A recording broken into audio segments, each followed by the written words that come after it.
हरे मुरारे हे नाथ नारायण वासुदेव। त्वमेव माता च पिता त्वमेव त्वमेव बन्धुश्च सखा त्वमेव त्वमेव वेद्या द्रविणं त्वमेव त्वमेव शरवं मम देवदेव। ओम आरतिक्यं समर्पयामि श्री पुराण पुरुषोत्तमाय नमः। श्री राधाकृष्णाभ्यां नमः। जलेन शीतलीकरणं तत्पश्चात् पुष्पैः देवताभिवन्दनम् आरोग्याते आत्माभिवन्दनम्। ओम यज्ञेन यजन्तु देवास्तानि धर्माणि पृथ्वान्यासन्नः तेह न कं महिमानः सचन्त्र यत्र पूर्वे साध्या सन्ति देवाः। सेवन्ति कावकुलचम्पकपाटलाब्जै पुन्नागजातकरवीररसालपुष्पै बिल्वप्रवालतुलसीदलमञ्जरीभिः त्वां पूजयामि जगदीश्वर मे प्रसीद। नानासुगन्धपुष्पाणि यथा कालोद्भवानि च पुष्पाञ्जलिर्मया दत्त गृहाण परमेश्वर। मन्त्रपुष्पाञ्जलिं समर्पयामि श्री पुराण पुरुषोत्तमाय नमः। ओम श्री राधाकृष्णाभ्यां नमः। श्री व्यासाय नमः। श्री सद्गुरुदेवाय नमः। मंत्रपुष्पाञ्जलिं समर्पयामि। बोले वृंदावन बिहारी लाल। ओम बहुत तेज होगा, धीम करा, सीटी ना में ध्यान रखना।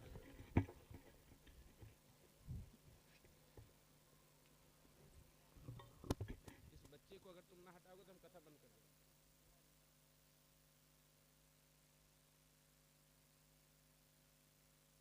शांति से बैठो, बैठो, निश्चित घर जाओ।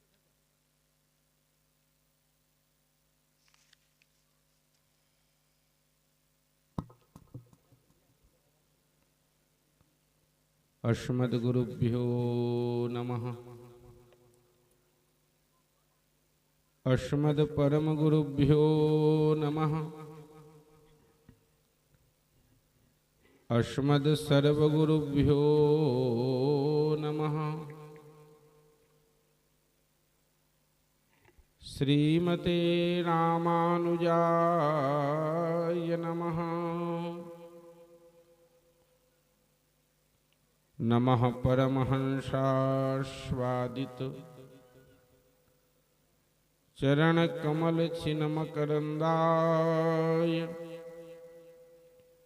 भक्तजनमानसनिवासाय श्रीरामचन्द्राय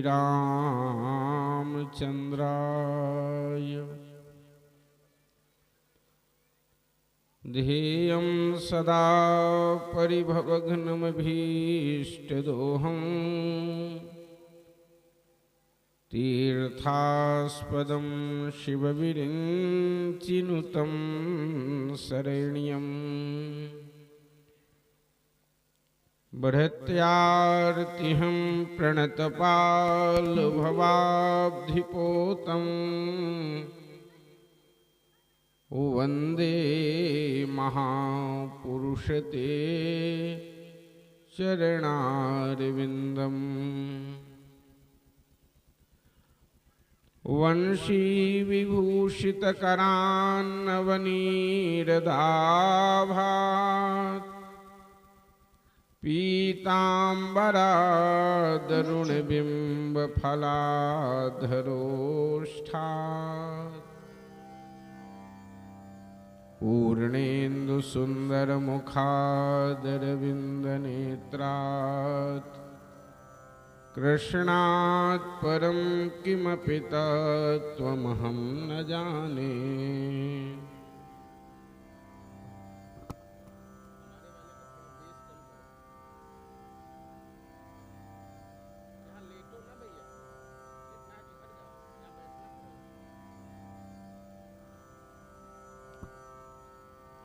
यं प्रव्रजन्तमनुपेतमपेतकृत्यं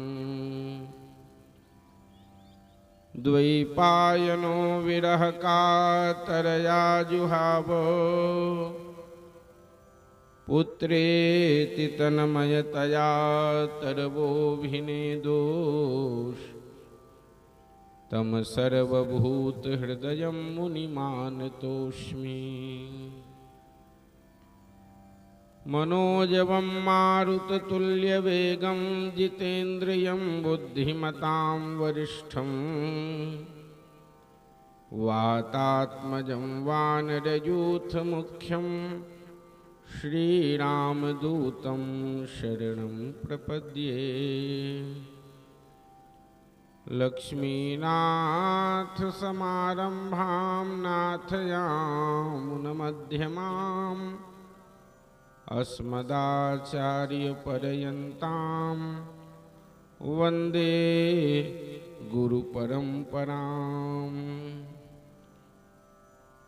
गोत्रोपमन्युकुलभूषणभागधेयं श्रीकेशवार्य पदपङ्कजचञ्चरीकं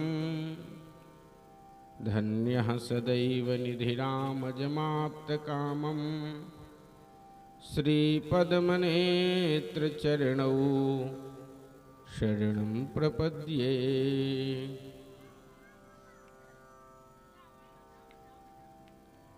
भक्तिभक्त भगवंत गुरु चतुरनाम बपु एक, इनके पद वंदन किए नाशत विघ्न अनेक। ओम पूर्णमदः पूर्णमिदं पूर्णात् पूर्णमुदच्यते पूर्णस्य पूर्णमादाय पूर्णमेवावशिष्यते। ओम शांति शांति शांति। बोलिए भक्तवत्सल भगवान की। श्री वृंदावन बिहारी लाल की। श्रीमद्भागवत महापुराण की। श्री सुखदेव जी महाराज की। श्री सुखतीर्थ जी महाराज की। श्री तीर्थराज प्रयागराज महाराज की। श्री गुरुदेव भगवान की।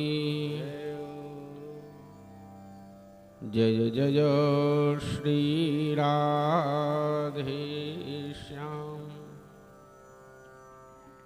श्रीमन्नारायण नारायण नारायण।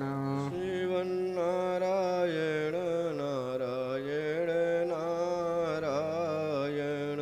भजमन्नारायण नारायण नारायण। भजमन्नारायण नारायण नारायण। लक्ष्मी नारायण नारायण नारायण। लक्ष्मी नारायण नारायण नारायण। बदरी नारायण नारायण नारायण। बदरी नारायण नारायण नारायण। श्रीमन्नारायण नारायण नारायण। भजमन्नारायण नारायण नारायण। भजमन्नारायण नारायण नारायण। गुरुवर नारायण नारायण नारायण। गुरुवर नारायण नारायण नारायण। श्रीमन्नारायण नारायण नारायण। श्रीमन्नारायण नारायण नारायण। भजमन्नारायण नारायण नारायण। भज मन नारायण नारायण नारायण बद्री नारायण नारायण नारायण बद्री नारायण नारायण नारायण बद्री नारायण नारायण नारायण बद्री नारायण नारायण नारायण श्रीमन्नारायण नारायण नारायण श्रीमन्नारायण नारायण नारायण भजमन्नारायण नारायण नारायण भजमन्नारायण नारायण नारायण बोलिए भक्तवत्सल भगवान की जय हो।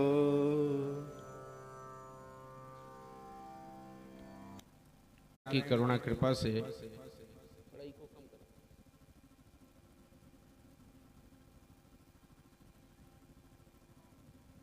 मार्गशीर्ष मास के पावन अवसर पर उत्तर प्रदेश के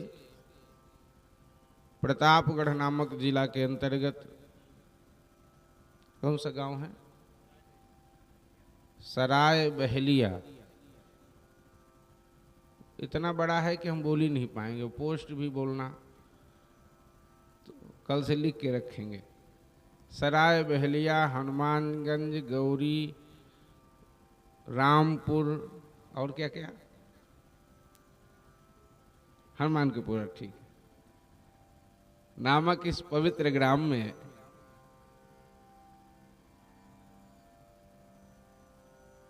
सप्तदिवसीय श्रीमद्भागवत महापुराण की कथा का पवित्र आयोजन हुआ है। इस कथा के मुख्य यजमान श्रीमती समारी देवी, श्री अशोक मिश्र आदि समस्त उनके पुत्रगण, संबंधी जन, स्वजन, पांडाल में विराजमान समस्त भगवत प्रेमी कथानुरागी श्रोतावृंद, इस यंत्र के माध्यम से जो अपने घर में बैठ के कथा सुन रहे हैं, ऐसे सुधी श्रोताजन, आज कथा का द्वितीय दिवस है। कल आप सबने भागवत जी के महात्म्य की चर्चा श्रवण किए। श्रीमद् भागवत जी की महिमा बहुत है। लिखा तो यहां तक है कि यह श्रीमद् भागवत कथा न स्वर्ग में है, न ब्रह्मलोक में है, न कैलाश में है। वैकुंठ में भगवान नारायण अवश्य हैं, पर भागवत की कथा वैकुंठ में भी नहीं होती। यह केवल भूलोक में ही संभव है, और भूलोक में भी भारतवर्ष में ही सर्व सुलभ है। अन्य देशों में कथा इतनी सुलभ नहीं है। अन्य देशों में इस तरह से सार्वजनिक रूप से आप कथा सुन भी नहीं सकते, वहां इतना प्रतिबंध है। हमारा भारत देश इसके लिए बहुत अच्छा है। जब तक चाहो, जितना चाहो उतना साउंड लगा के बजाओ, कोई मना करने वाला नहीं। आप लोग बड़े भाग्यशाली हैं जो इस कथामृत का पान करने के लिए यहां पर समुपस्थित हुए हैं। कल चर्चा चल रही थी मंगलाचरण की। भगवान व्यास कह रहे हैं निगम कल्प तरोर्गलितं फलम शुक मुखाद मृतद्रव संयुतं पिबत भागवतं रसमालयं मुहुरहो रसिका भुवि भावुकाः।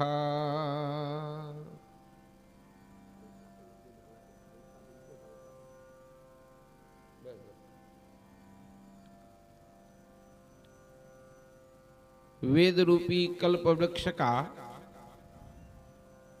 परिपक्व फल है श्रीमद् भागवत, बिल्कुल पका हुआ फल। शुकदेव जी के मुखस्पर्श से यह और ही मधुर हो गया है। इसमें त्याज्य कुछ नहीं है, छिलका गुठली कुछ है ही नहीं, केवल रस ही रस है। जब तक यह शरीर है तब तक इस रस का बार बार पान करें, क्योंकि इस रस को पीने से अगर तृप्ति का अनुभव हो जाए तो समझना चाहिए कथा का रस आया ही नहीं। रामचरित जे सुनत अघाही, रस विशेष जाना तिन्ह नहीं। श्रीमद् भागवत जी का शुभारंभ होता है नैमिषारण्य के प्रकरण से। नैमिषोपाख्यान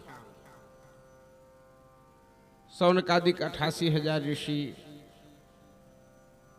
श्री सूत जी महाराज से प्रार्थना कर रहे हैं, जीव के कल्याण का जो सबसे सुगम मार्ग हो आप उसे निश्चित करके अपने मन में जो बनाए हों उसे आप बताएं।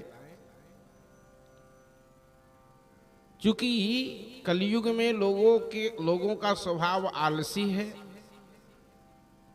बुद्धि भी कमजोर है, भाग्य भी मंद है, उपद्रवग्रस्त जीवन है। इन सबके बावजूद भी इनका कल्याण कैसे हो, इसका कोई मार्ग आप तय किए हो तो बताएं। भगवान के अवतरण का प्रयोजन क्या है? भगवान का अवतार क्यों होता है? भगवान ने कौन कौन से अवतार लिए, कौन कौन सी लीला भगवान ने की? देवकी और वसुदेव के घर में भगवान क्यों आए? देवकी और वसुदेव के घर में भगवान ने क्या क्या किया? भगवान के महाप्रयाण के समय यह धर्म किसकी शरणागति लिया? इस तरह से अनेक प्रश्नों की चर्चा श्रीमद् भागवत जी के प्रथम अध्याय में वर्णित है। सूत जी वंदन करके अपने गुरुदेव का स्मरण करके कथा का शुभारंभ किए हैं। किसी भी पौराणिक व्याख्यान को करने के पूर्व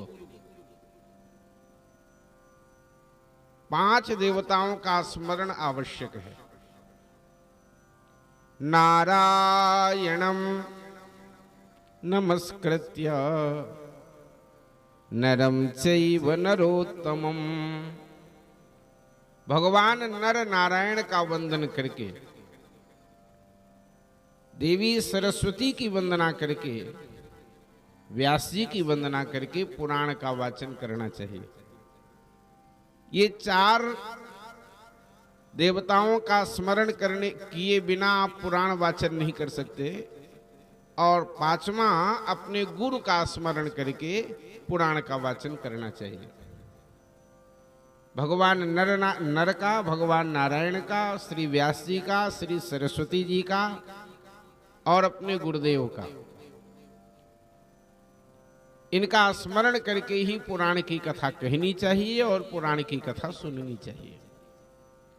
इसलिए कोई भी पौराणिक व्याख्यान जब होगा तो ये श्लोक जरूर बोला जाएगा, नारायणं नमस्कृत्य नरं चैव नरोत्तमं देवीं सरस्वतीं व्यासं ततो जयमुदीरयेत। इतिहास और पुराण की संज्ञा जय है, इनका नाम जय है। महाभारत को भी जय कहते हैं और पुराण को भी जय कहते हैं। जय का अर्थ है जिसका श्रवण करने से विकारों पर विजय की प्राप्ति होवे, ऐसे ग्रंथों का नाम जय है। इस जय संज्ञक नामक पुराण का वाचन प्रारंभ हो रहा है। सूत जी महाराज कहते हैं, आपका प्रश्न बड़ा ही सार्थक है। जीव के कल्याण का सबसे सुगम मार्ग भगवान की भक्ति है, लेकिन भक्ति कैसी होनी चाहिए,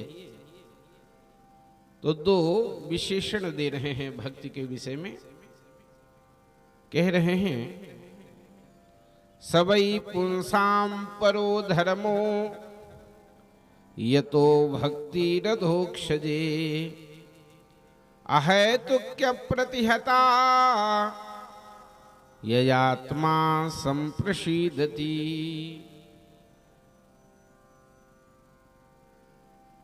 दो तरह की भक्ति। भक्ति का पहला सूत्र है अहेतुक्य, अहेतुकी, और दूसरा सूत्र है अप्रतिहता।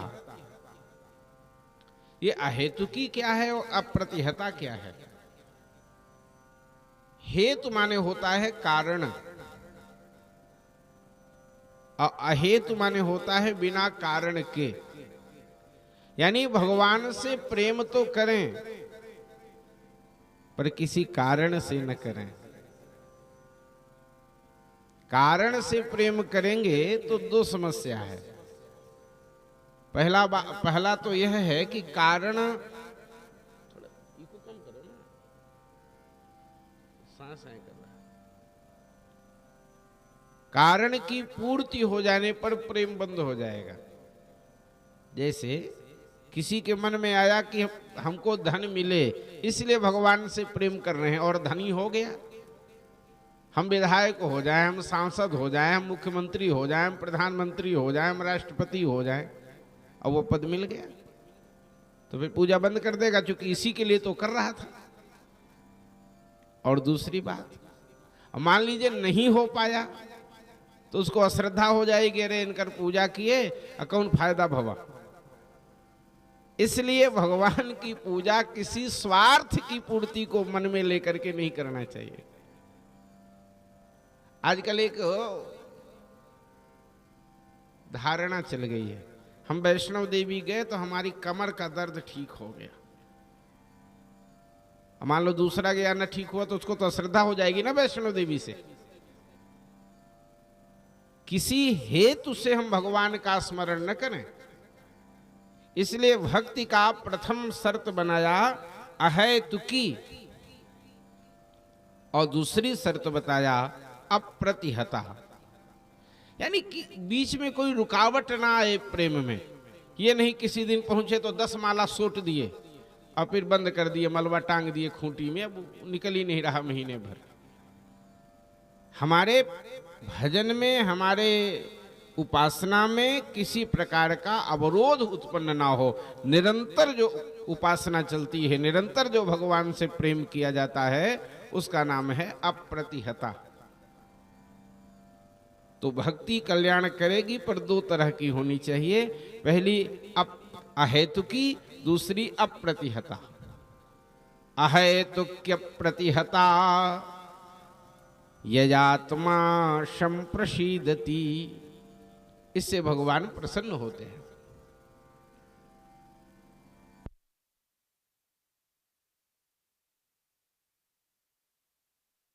अपने तपबल से, तपबल विप्र सदा बरियारा। संध्या और गायत्री से आप मुक्त होते चले जा रहे हैं। परशुराम जी का झंडा लेने से कल्याण होगा ब्राह्मण का।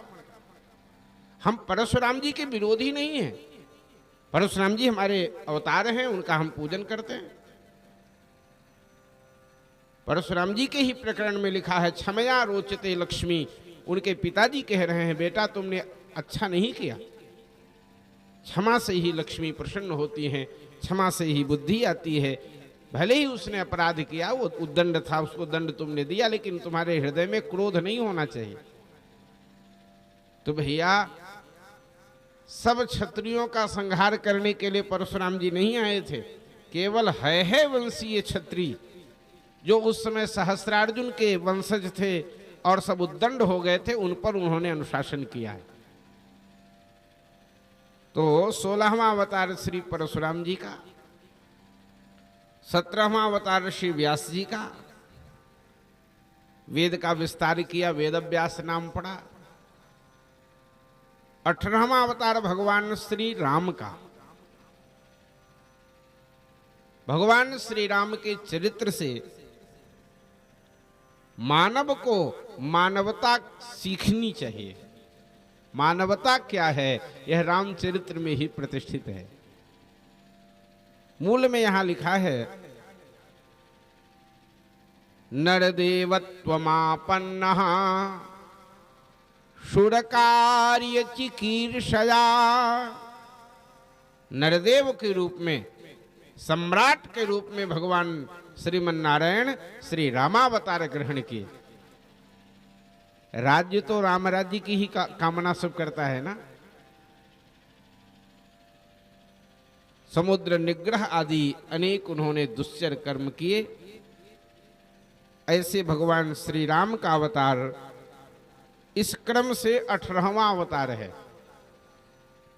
19वां अवतार श्री बलराम जी का माना गया है और 20वां अवतार श्री गोविंद जी का माना गया है। 21वां अवतार श्री बुद्ध भगवान का और 22वां अवतार श्री कल की भगवान का होगा, अभी हुआ नहीं है। विष्णुयस नाम के ब्राह्मण के घर संभल नामक ग्राम में कलयुग के अंतिम चरण में, कलयुग की आयु कितनी है? 4,32,000 वर्ष, और अभी 5,200 कुछ ही वर्ष बीता है कलयुग भाई। जब 5,000 वर्ष बचेगा कलयुग, तब भगवान कल की का अवतार होगा। बोलिए कल की भगवान की जय। भगवान के 2 अवतार और हैं जिनकी गणना आगे की गई है। एक हंस अवतार, दूसरा हयग्रीव अवतार। इस तरह से परमात्मा के 24 अवतार माने गए हैं। भगवान के इस अवतार प्रसंग को जो श्रवण करता है, जन्म गुह्यम भगवतो ये तत्प्रयतो नरः सायं प्रातर् गृणन भक्त्या दुःख ग्रामात् विमुच्यते। भले ही कितना दुख उसके जीवन में आ गया हो, सारा दुख समाप्त हो जाता है भगवान के इस चरित्र को सुनने से, भगवान के अवतार को सुनने से। अवश्य सुनना चाहिए, भगवान के अवतार का स्मरण करना चाहिए। इसके बाद वर्णन किया गया, व्यास जी महाराज ने यह श्रीमद् भागवत महापुराण लिखा है। तो प्रश्न किया गया, कस्मिन् युगे प्रवृत्तेयं स्थाने वा केन हेतुना कुतः संचोदितः कृष्णः कृतवान् संहितां मुनिः। इस कथा का किस युग में, किस स्थान पर प्रकाश हुआ है और इस कथा को लिखने का प्रयोजन क्या था? व्यास जी को किसने प्रेरणा दिया श्रीमद् भागवत लिखने की? ये कई प्रश्न एक साथ किए गए हैं। इनका समाधान करते हुए श्री सूत जी महाराज कह रहे हैं, द्वापर युग में श्री व्यास जी महाराज का अवतरण हुआ। द्वापरे समनुप्राप्ते तृतीये युग पर्यये जातः पराशराद् योगी वाशव्याम कलया हरेः। भगवान वासुदेव के कला अवतार हैं श्री व्यास जी महाराज। अवतार के कई क्रम बताए गए हैं, कलावतार, अंशावतार, आवेशावतार, पूर्णावतार और गर्ग संहिता में परिपूर्णतमावतार भी कहा है।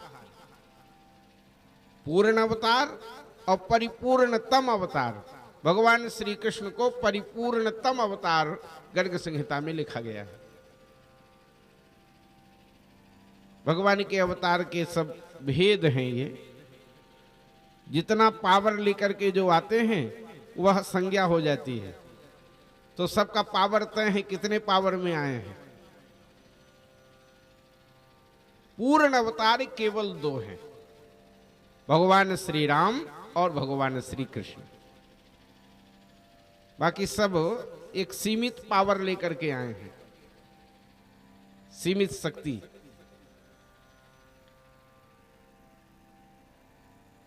सारे अवतारों का मूल कोश, जैसे किसी एक सरोवर से अनेक सरिताएं प्रकट होती हैं, उसी तरह सारे अवतारों के मूल कोश भगवान श्रीमन नारायण हैं। भगवान नारायण से ही समस्त अवतार होते हैं। भगवान नारायण अवतारी हैं और ये सब अवतार हैं।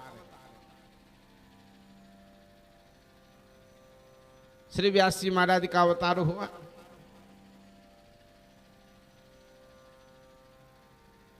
व्यास जी ने बदरिकाश्रम के पास में अपना आश्रम बनाया।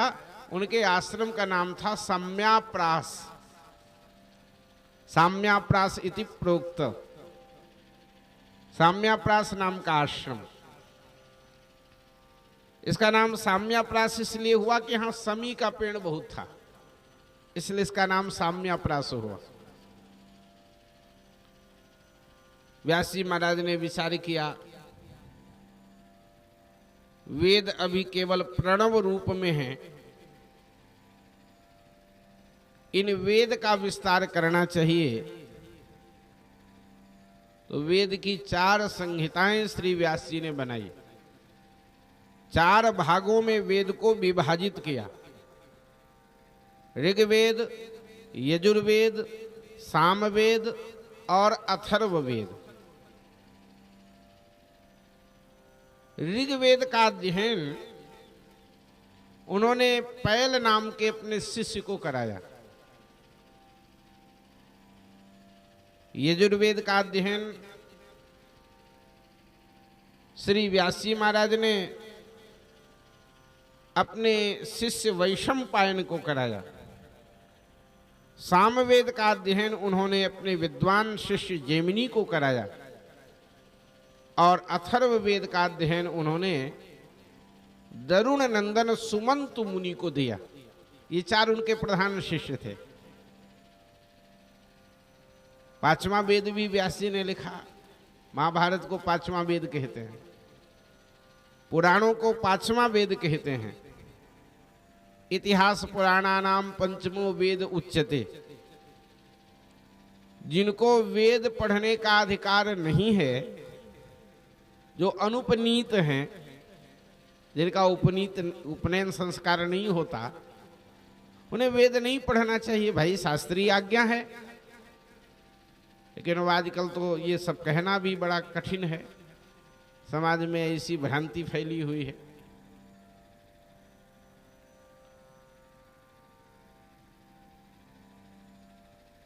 स्त्री शूद्र द्विज बंधु नाम न त्रयी श्रुति गोचरा, ये भागवत जी की वाणी है। माताओं का जनेऊ नहीं होता, इसलिए इनको वेदाध्ययन का अधिकार नहीं है। जिस वर्ण के लोगों को जनेऊ पहनने का अधिकार शास्त्र में नहीं है, उन्हें वेद नहीं पढ़ना चाहिए। भले ही वह ब्राह्मण हो पर यज्ञोपवीत संस्कार नहीं हुआ है तो उसे वेद नहीं पढ़ना चाहिए। वेद उसे ही पढ़ना चाहिए जिसका यज्ञोपवीत संस्कार सविधि संपन्न हुआ है। अब आजकल भैया जनेऊ खिलवाड़ हो गए, समय पर बच्चों का जनेऊ लोग करते नहीं। जब ब्याह होई महाराज तबे हमारे कुल में जनेऊ हो के परंपरा है। अब ब्याह होई 40 साल में, जब आधी उम्र बीत गई तब ब्याह होए। बड़ा गजब है। हमारे यहाँ 25-25 वर्ष के आश्रम तय किए गए।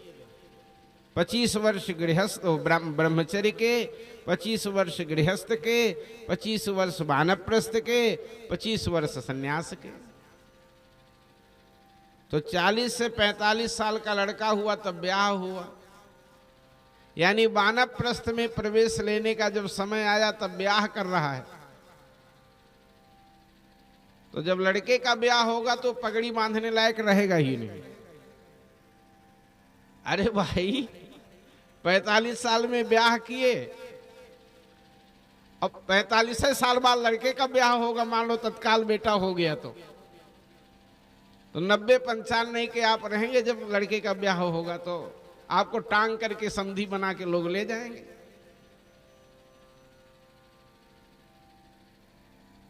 सारा संस्कार समय पर ही शोभा देता है, चाहे जनेऊ हो चाहे विवाह हो, सब समय पर करना चाहिए। आजकल समाज में एक भ्रांति, अपने पैर पर खड़ा हो जाए महाराज तो फिर भी हवा करी। अब काहे का वो पैर पर खड़ा हो, अगर कमात रहे तो तुम्हारे कांधा पर वो चढ़ा रही। हमारे प्रयागराज में जाते हैं लोग अध्ययन करने, का करत महाराज लड़कवा तैयारी करता है महाराज। अब वह करी तैयारी, जब तक करे वह तैयारी सब होता रहेगा, लेकिन बच्चों का संस्कार समय पर करिए। भाई हम तो इसी पक्ष में हैं अब आगे का हम नहीं जानते, क्योंकि हमारे भी बच्चे हैं, पता नहीं वो समय पर करेंगे ब्याह की नहीं, पर अभी हम प्रवचन कर रहे हैं इस विषय में। एक सफलता जरूर हमने प्राप्त कर ली, 22 वर्ष की उम्र में अपनी प्रथम पुत्री का विवाह कर दिया, बीएड करा करके उसको विवाह कर दिया। हम कहे अब तुम अपना तैयारी करो, पढ़ो, चाहे नौकरी करो, चाहे मास्टर बनो, पर समय पर विवाह होना जरूरी है, करना चाहिए। सारा संस्कार समय पर ही शोभा देता है। तो मैं निवेदन कर रहा था कि यज्ञोपवीत संस्कार जिसका हुआ है उसको ही वेद पढ़ने का अधिकार है, और जिन्हें वेद पढ़ने का अधिकार नहीं है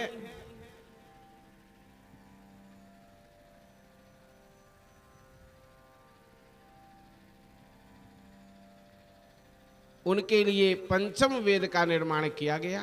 थोड़ा थोड़ा और आगे आ जाइए आप लोग, बैठने वालों को जगह मिल जाए।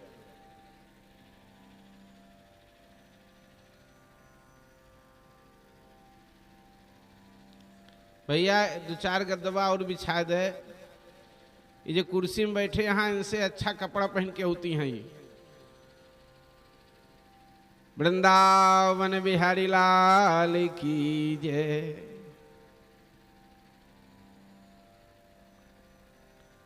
अब गांव है इसलिए चल जाएगा, शहरों में समान व्यवस्था देनी पड़ती है। अभी संकोच में ये माताएं गांव की कुछ नहीं बोल पा रही हैं। हम इसी प्रतापगढ़ में कथा कहे कई बार, तो सब समान व्यवस्था देनी पड़ती है। ये असमानता बहुत दिन नहीं चलेगी, पर चलिए 2 बार हरि नाम का उच्चारण करिए। श्री कृष्ण गोविंद हरे मुरारे, हे गोविंद हरे मुरारे, हे नाथ नारायण वासुदेवा।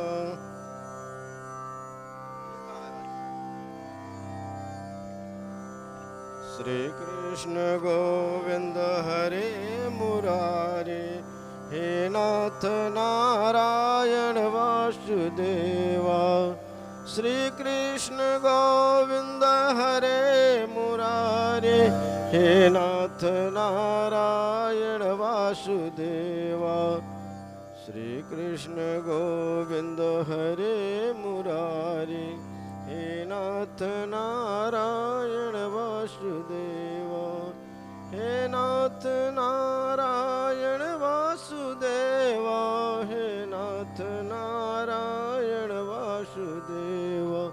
श्री कृष्ण गोविंद हरे मुरारी, हे नाथ नारायण वासुदेवा।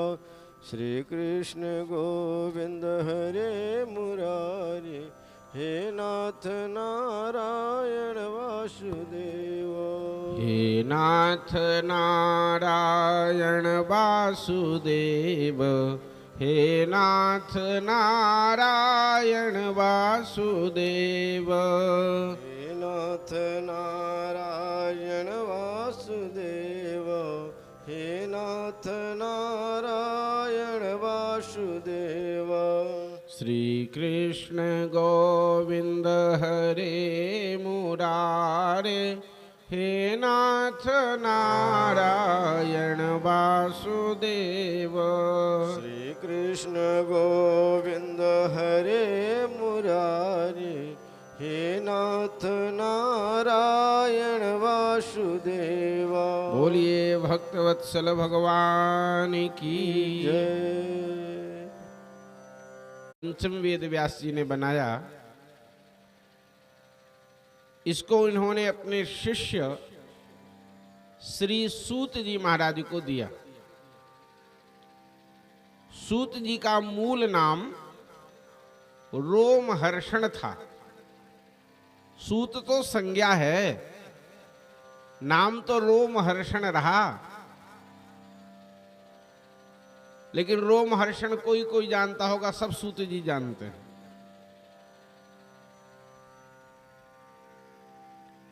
इनका नाम रोमहर्षण क्यों है? जब ये कथा कहने बैठते हैं तो इनके शरीर में रोमांच होने लग जाता है, रोए प्रसन्न हो जाते हैं, इसलिए इनका नाम रोमहर्षण है। रोमहर्षण जी के पुत्र का नाम उग्रश्रवा हुआ है। रोमहर्षण जी का व्यास पीठ पर ही सिर काट दिया गया। भागवत जी में कथा लिखी है, कथा कहा तो रहे तबे मुड़वा कटेगा। अब आजकल तो वक्ताओं को भय ही नहीं कि हम अनीति अन्याय अधर्म मंच पर अगर बोलेंगे कहेंगे तो हमको दंड भी मिलेगा। बड़ी भयंकर स्थिति निर्मित हो रही है हमारे सनातन धर्म में। हर व्यवसाय के पहले, नौकरी के पहले 2-4 महीने की ट्रेनिंग करना पड़ता है। एक साधारण चपरासी की भी नौकरी कोई कर रहा है तो ट्रेनिंग करना पड़ेगा। चुनाव में ड्यूटी लगती है तो उसके पहले ट्रेनिंग करवाते हैं, जबकि वही व्यक्ति कितनी बार चुनाव करा चुका है। लेकिन धन्य हो ये व्यासपीठ, बाजार में किताब बिक रही है, प्रवचन की खरीद लाए, 2-4 भजन याद कर लिए, बन गए व्यास।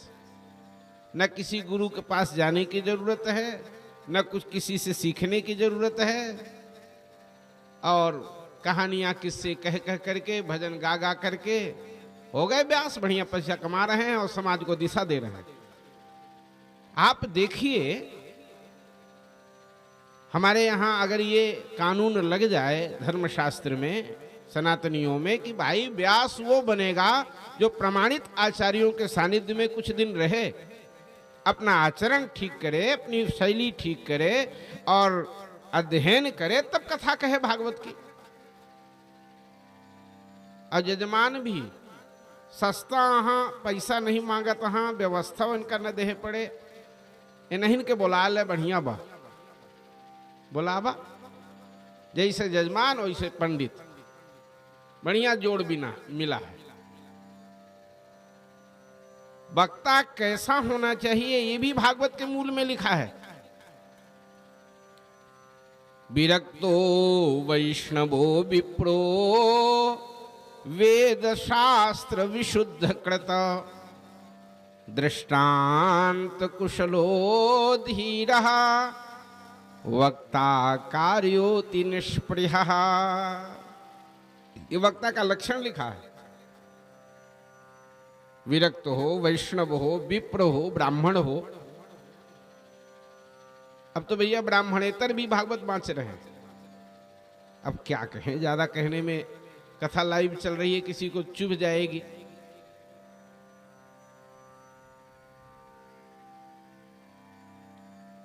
सुचिता असुचिता का ध्यान न रखने वाले लोग भी कथा कह रहे हैं। हम स्त्रियों के विरोधी नहीं हैं। सबका जन्म किसी माता के ही गर्भ से हुआ है, पर स्त्री का शरीर ऐसा होता है कि कभी भी असुचिता उनके जीवन में आ सकती है। अब वो भी कथा बांच रही हैं और खूब बड़े बड़े स्तर पे बांच रही हैं। और उनकी आप कथा का क्रम देखो, एक दिन का भी गैप नहीं है, लगातार कथा कह रही हैं 6-6 महीने साल साल भर। क्या होगा इस सनातन धर्म का, ये समझ में नहीं आ रहा मेरे। और हम सब लोग ही उनको बुला रहे हैं, सुन रहे हैं और खूब आनंदित हो रहे हैं। जितनी विकृति अपने सनातन धर्म में आई है इतना अन्य धर्मों में नहीं आई है। इसलिए बहुत सावधान होने की आवश्यकता है, बहुत सजग होने की आवश्यकता है। ध्यान पूर्वक श्रवण करें।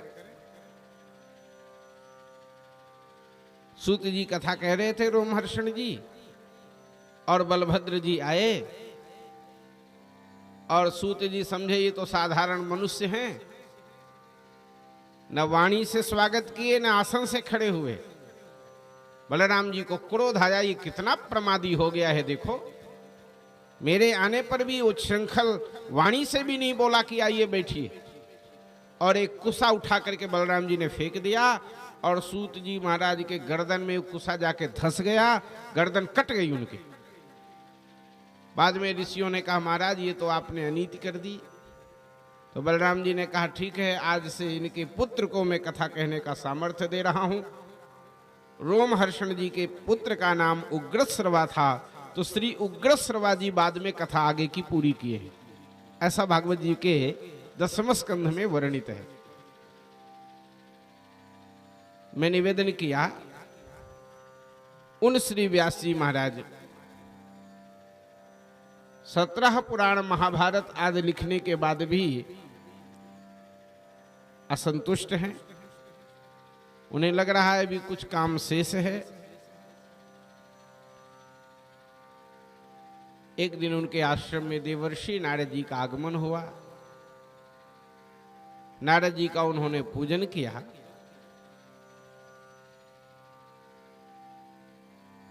आसन पर नारद जी को विराजमान कराया। नारद जी ने पूछा व्यास जी आज आपको देख के ऐसा लग रहा है कि आप प्रसन्न नहीं हैं। अप्रसन्नता का क्या कारण है? आपने तो बहुत बड़ा काम किया, महाभारत जैसा ग्रंथ लिखा है। पाराशर्य महाभाग भवतः कच्चिदात्मना परितुष्यति शारीर आत्मा मानस एव वा। कोई शारीरिक कष्ट है अथवा कोई मानसिक कष्ट है। मनुष्य के जीवन में 2 पीड़ाएं होती हैं, एक आधि, दूसरी व्याधि। जो शरीर जन्य रोग होता है उसको व्याधि कहते हैं, और जो मानसिक पीड़ा होती है उसको आधि कहते हैं। तो व्यास जी पूछ रहे हैं आधि से ग्रस्त हैं कि व्याधि से? आप प्रसन्न क्यों नहीं हैं? श्री नारद जी महाराज पूछ रहे हैं व्यास जी से कि आप प्रसन्न क्यों नहीं हैं? व्यास जी कहते हैं आप कह ठीक रहे हैं, हमारा मन प्रसन्न नहीं है, पर हम दुखी क्यों हैं ये हम स्वयं नहीं खोज पा रहे हैं। हम प्रसन्न नहीं हैं यह सत्य है, लेकिन हम दुखी क्यों हैं ये भी हम नहीं ढूंढ पा रहे हैं। नारद जी के लिए बड़ी सुंदर एक शब्दावली का प्रयोग किया है श्री व्यास जी ने। व्यास जी कह रहे हैं तुम पर्यटन नरक इव त्रिलोकी मंतश्चरो वायुरिवात्म साक्षी परावरे ब्रह्मणि धर्म तो व्रतई स्नातस्य में न्यूनमलम विचक्ष्व। जैसे भगवान सूर्य सारे संसार का अंधकार दूर करने में समर्थ हैं, उसी तरह हे भगवान आप पूरे संसार में विचरण करते हैं और सबके अज्ञान रूपी अंधकार को आप दूर करते हैं। भगवान सूर्य तो केवल अंधकार दूर करते हैं और श्री नारद जी ज्ञान के द्वारा अज्ञान रूपी अंधकार को नष्ट करते हैं। व्यास जी कहते हैं जैसे सबके बाहर और सबके भीतर वायु विद्यमान है, बाहर भी वायु है अंदर भी वायु है। अंदर वायु न रहे तो ये जो हम भोजन कर रहे हैं ये पचेगा कैसे, और पचने के बाद निष्क्रमण कैसे होगा? ये वायु का ही प्रभाव है कि जो हम खाते हैं ग्रहणीय स्वीकार करके शरीर जो अपशिष्ट है उसे निकाल देता है। ये वायु का ही प्रभाव है। वायु के 10 रूप कहे गए हैं, प्रधान रूप से 5 वायु मानी गई है, प्राण, अपान, व्यान, उदान और समान। 5 और वायु है। इस तरह से 10 प्रकार के वायु की चर्चा धर्मशास्त्र में शरीर के अंदर मानी गई है। वैसे वायु तो 49 हैं। हनुमान जी महाराज जब आग लगाए तो 49 वायु चली थी लंका में। अरे हरि प्रेरित तहि अवसर चले मरुत 49 अट्टहास करी गरजा कपि बड़ी लाग आकाश। 49 प्रकार के वायु का वर्णन है। हमने पुराणों के स्वाध्याय में 49 प्रकार के अग्नि का भी वर्णन पढ़ा है। अग्नि भी 49 प्रकार की होती है और वायु भी 49 प्रकार के होते हैं। अब ये विषय दूसरा है, उधर जाने पर फिर यहाँ का प्रसंग बाधित होगा, इसलिए उधर नहीं जा रहे हैं। नाम भी है, 49 वायुओं का भी नाम है, 49 अग्नियों का भी नाम है। तो बोले जिस तरह वायु बाहर भी विद्यमान है और अंदर भी विद्यमान है, उसी तरह हे श्री नारद जी महाराज आप लोगों के बाहर भी देखते हैं और अंदर को भी झांक लेते हैं।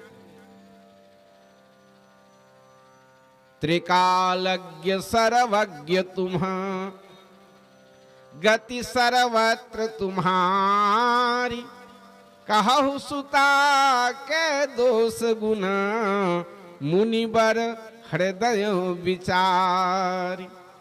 त्रिकालज्ञ सर्वज्ञ तुम। सर्वज्ञ तो केवल नारायण हैं और श्री नारद जी महाराज को गोस्वामी तुलसीदास जी महाराज सर्वज्ञ कह रहे हैं। आप सर्वज्ञ हैं। आज श्री व्यास जी कहते हैं जो बात मैं नहीं खोज पा रहा हूं अपने अशांति का, आप जरूर जानते होंगे, आप बताएं हमें अशांति क्यों है। श्री नारद जी महाराज ने कहा आपके अशांति का मूल कारण हमने जो निश्चय किया है वह एक है। यथा धर्मादयश्चार्था मुनिवर्यानुकीर्तिता ना तथा वासुदेवस्य महिमा ह्यनुवर्णितः। आपने अपने पुराणों में जिस तरह से धर्म अर्थ, काम की प्रचुर मात्रा में चर्चा किए हैं, उस तरह से आपने ना तथा वासुदेवस्य, वासुदेव के महिमा का आपने उस तरह वर्णन नहीं किया। और जब तक वासुदेव महिमा आप नहीं गाएंगे तब तक आपको शांति नहीं मिलेगी। अच्छा, इस बात से एक सिद्धांत प्रकट हो रहा है, शांति तभी मिलेगी जब आप भगवान वासुदेव का चरित्र सुनेंगे अथवा गाएंगे।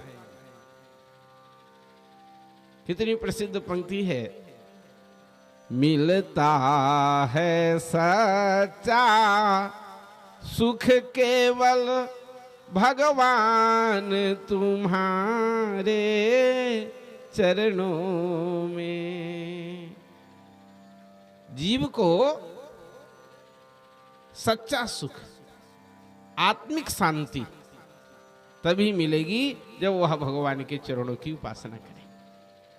हम चाहे जितना यश कमा लें, चाहे जितना धन कमा लें, चाहे जितनी बुद्धि का अपने विकास कर लें, चाहे शरीर का जितना विकास कर लें, लेकिन हमें आत्मिक शांति तो बिना भगवान के चरणों में जुड़े मिलेगी नहीं। श्री नारद जी ने कहा, आपके लिखे हुए ग्रंथों को संत लोग नहीं पढ़ रहे हैं, क्योंकि संत उन्हीं ग्रंथों का वाचन करते हैं जिसमें हरि चर्चा हो। वो आपने वासुदेव महिमा तो गाई नहीं, आप तो धर्म अर्थ काम की खूब चर्चा किए। यह उसी तरह है जैसे बारातियों का गीत खूब गवे और दूल्हा का गीत कोई न गाए। अरे दूल्हे से तो बाराती हैं भाई। हमारे गांव में, हमारा जहाँ का जन्म है, तो बारात पहुंच गई और दूल्हा था दिल्ली में। ये हुआ कि दूल्हा आ जाएगा, बारात पहुंचा दो, और ट्रेन लेट हो गई। तो जहां बारात गई, जिस गांव में ले लेके लठ लोग खड़े हो गए, जब तक दूल्हा नहीं आएगा तब तक पानी नहीं मिलेगा तुम लोगों को। जब दूल्हा आया तब भैया पानी पिलाया गया। बिल्कुल सत्य घटना है ये। तो बोले धर्म अर्थ काम बारातियों जैसे हैं और भगवान का चरित्र दूल्हा जैसा है। नारद जी ने अपने पूर्व जन्म का वृत्त सुनाया। श्री नारद जी महाराज के कई जन्मों की कथा पुराणों में लिखी है। वाराह पुराण में तो नारद जी के बहुत जन्मों की कथा हमको मिली। स्वाध्याय क्रम में नारद शब्द का अर्थ वाराह पुराण में बड़ा विचित्र मिला। बोले नारद का अर्थ क्या है? बोले नारम जलम। भाई नारायण नाम कैसे पड़ा? जल में शयन करते हैं इसलिए नारायण है। तो नार माने होता है जल, और द माने होता है देने वाला। जो पिछले जन्म में बहुत पानी पियाया है लोगों को, उसका नाम है नारद। ऐसा वाराह पुराण में लिखा है। श्री नारद जी महाराज के 3 जन्म की कथा तो श्रीमद् भागवत में है। एक जन्म में ये गंधर्व थे, ब्रह्मा जी की सभा में गायन वादन का काम चल रहा था। ये गीत गा रहे थे और गाते गाते श्री नारद जी महाराज की दृष्टि अप्सराओं में चली गई। वो नृत्य कर रही थी और नारद जी के मन में विकृति आ गई, दोष आ गया। ब्रह्मा जी समझ गए। ब्रह्मा जी ने कहा, ब्रह्मलोक में तुम्हारे मन में दोष आ गया, इसलिए मैं शाप देता हूं, तुम भूलोक में जाओ। नारद जी एक दासी के गर्भ से जन्म लिए।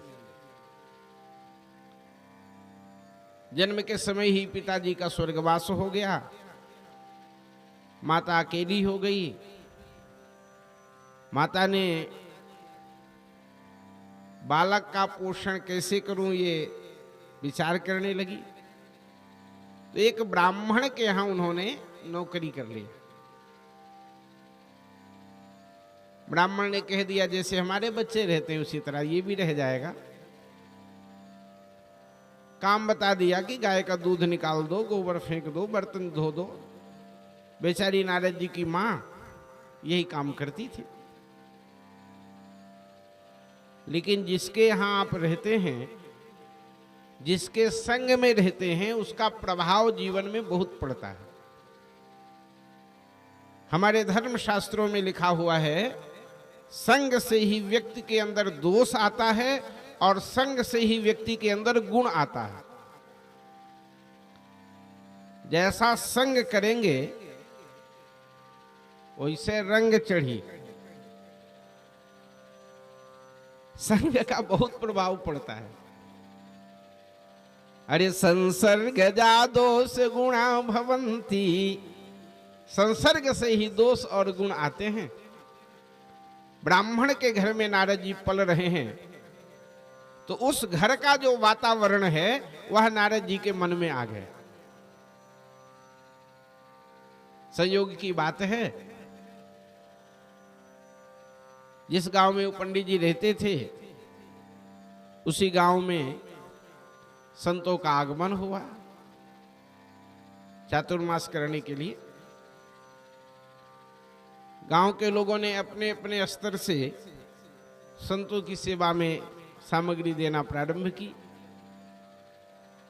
नारद जी की मां विधवा थी, दूसरा किसी दूसरे पर ही आश्रित थी, उसके पास कुछ ऐसी वस्तु नहीं थी जो संतों को भेंट कर सके। तो नारद जी की मां ने नारद जी को ही संतों को भेंट कर दिया, जाओ इन साधुओं की सेवा करो। नारद जी पहुंच गए, छोटे से बच्चे ही थे, 5 वर्ष के थे।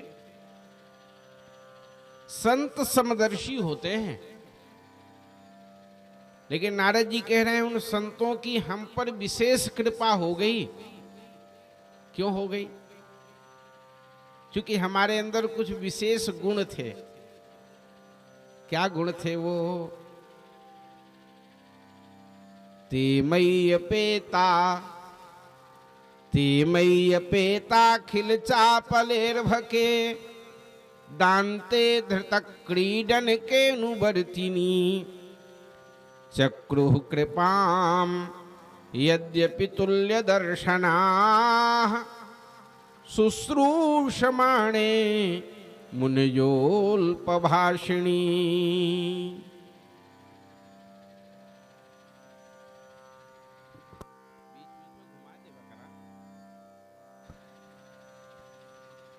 श्री नारद जी महाराज कह रहे हैं संत समदर्शी होते हैं, उनके दृष्टि में भेदभाव नहीं होता, लेकिन कुछ ऐसे विशेष गुण हमारे अंदर थे कि संतों की विशेष कृपा हम पर हो गई। ये सुनने लायक है और सुनने भर लायक नहीं है, धारण करने लायक है। अगर आप चाहते हैं कि संतों की विशेष कृपा हमारे ऊपर हो जाए। क्या विशेष गुण था श्री नारद जी महाराज में? नारद जी कहते हैं मैं बालक था, लेकिन बालक होने के बाद भी मैं चंचल नहीं था। जो दादा चंचल होते हैं ना, 2 बातें हैं, या तो पिछले जन्म के बंदर थे या तो अब अगले जन्म में बंदर बनेंगे। भाई बंदर का ही स्वभाव है चंचलता। संत ज्यादा चंचल व्यक्ति के ऊपर प्रसन्न नहीं होते, जिसकी बुद्धि स्थिर है। अरे बुद्धि स्थिर तो बहुत बाद में होती है, पहले शरीर तो स्थिर हो भाई, पहले दृष्टि तो स्थिर हो। हम देखते हैं बहुत से लोग पाठ करते हैं, जब करते हैं उस समय भी हिलते रहते हैं, लगता है कई भूत इनके सिर पे सवार हो गए। 3 काम करने से ब्राह्मणत्व का नाश हो जाता है। पाठ पूजा में हिलने से, हल जोतने से और मदिरा पीने से। हलम हलम हलाहलम। और आचार्य संहिता में तो ये लिखा है 6 प्रकार के लोग ऐसे हैं जो पाठ कर रहे हैं पर वो अधम पाठक हैं। षडेते पाठका धमाः। वो कौन कौन है? गीति शीघ्री शिरः कंपी तथा लिखित पाठकः अनर्थज्ञोल्पकंठश्च षडेते पाठका धमाः। जो ज्यादा गा गा करके पाठ करते हैं। कोई भी अनुष्ठान ज्यादा उसमें गाने की जरूरत नहीं है। आजकल तो इतनी बड़ी विकृति आ गई कि वेद के मंत्र कम पड़ गए, पुराण के मंत्र कम पड़ गए, अब सवैया गा गा के लोग पूजा करा रहे हैं। गजब हो गया भैया। कितना खुश करोगे जजमान को।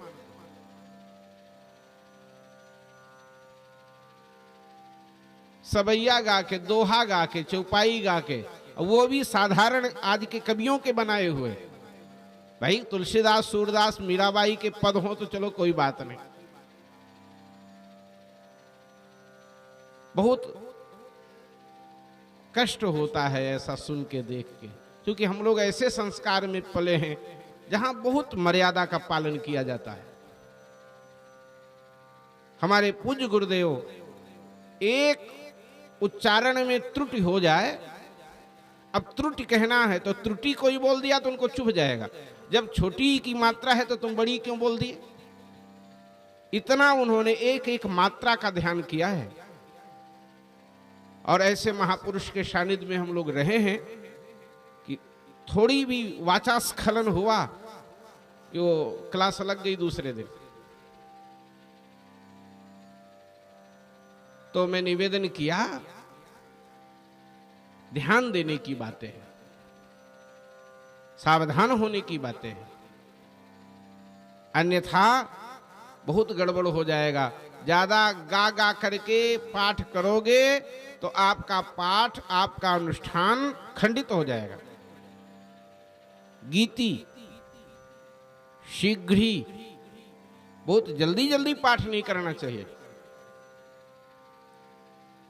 बहुत से लोग हनुमान चालीसा पढ़ते हैं, हनुमान जी भी नहीं जानने पाते ये पढ़ा का, इतना जल्दी पढ़ देते हैं। बहुत जल्दी जल्दी न पढ़े चाहिए। गीति शीघ्री शिरः कंपी, बहुत सिर हिला हिला के नहीं पढ़ना चाहिए, शरीर हिला हिला के नहीं पढ़ना चाहिए। अपने हाथ से लिख करके स्तोत्रों का पाठ नहीं करना चाहिए, तथा लिखित पाठ कहा। और जिस मंत्र का अर्थ तुम्हें पता नहीं है उस मंत्र को पढ़ोगे तो भी उसका लाभ नहीं मिलेगा। अनर्थज्ञः और अल्पकंठस्य, आधा याद है आधा नहीं याद है और बोलना शुरू कर दिए, बीच में भूल गए। तो ग्रंथ रख करके आप अध्ययन करें, पाठ करें, स्वाध्याय करें, तो आप सही पाठक माने जाएंगे, सही पाठकर्ता माने जाएंगे। ये आचार्य संहिता का विषय है। पर यहां जो चर्चा चल रही है, श्री नारद जी कहते हैं मैं बालक था, लेकिन बालक होने के बाद भी मैं चंचल नहीं था। तेमई अपेता खिल चापलेर भके दांते, मैं दांत था। दांत शब्द का अर्थ होता है जितेंद्रिय। दांते धृतक क्रीडन के नुवर्तिनी। और दूसरी बात यह थी कि हमारा खेलने कूदने में ज्यादा मन नहीं लगता था।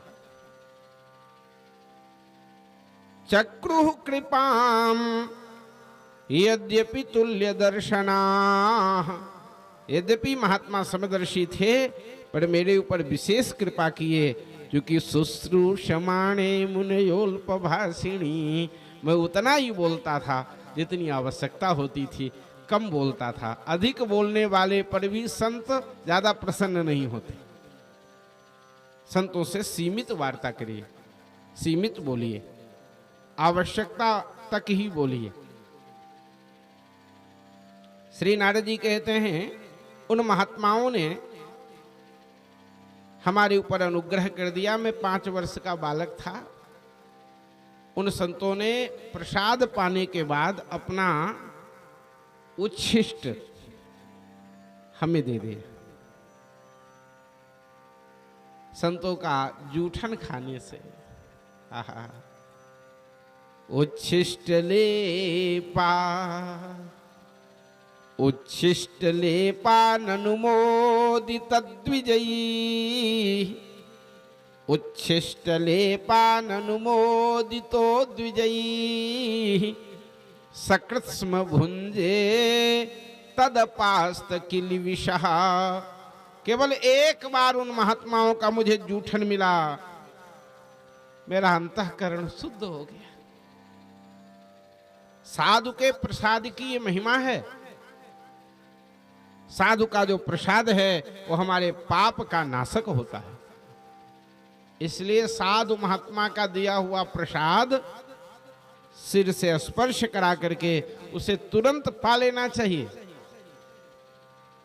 प्रसाद का तिरस्कार कभी नहीं करना चाहिए। कैकेयी जी ने आनंद रामायण के अनुसार प्रसाद का तिरस्कार की और दुख भोगना पड़ा।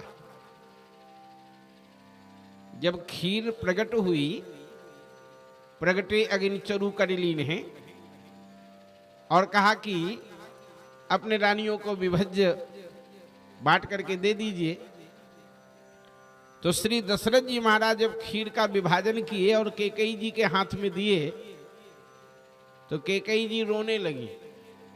अच्छा, केहू केहू का स्वभाव है, का कहें वो शब्द बोलेंगे नहीं,